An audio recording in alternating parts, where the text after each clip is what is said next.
So hindi rin po ako tagahanga ni Diwata. So doon lang tayo sa tama, no?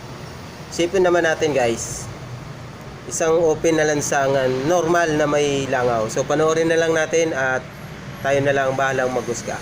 Let's go. Anong balita? Maraming balita po, maraming nagsasabi na yung pagkain daw natin may langaw. Inantay talaga yung langaw para dumapo doon sa pagkain ng overload. Tapos tinikturan, pero salamat kay madam. So yan nga guys, no?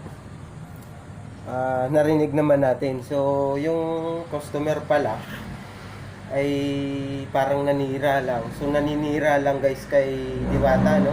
So, hindi naman tama yung gano'n na pipicturan mo, pwede siya magkakaso doon, paninira yun guys.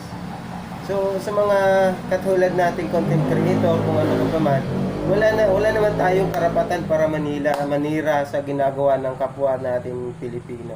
So bakos na tulungan natin, o kung ano pa man, huwag natin pakialaman, hindi naman natin sarili yan eh. Ang pakialaman natin guys, yung buhay natin. Tinira, no, ganito. May kumain kasi dito ngayon lang.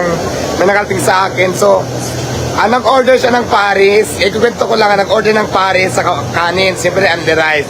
Ngayon, nilagay sa lamisa. Hindi siya kumain, ha. Ang ginawa niya, hinintay yung langaw na dumapo. Para dumapo yung langaw. Hinintay para dumapo yung latas, pinidyohan, tapos umalis.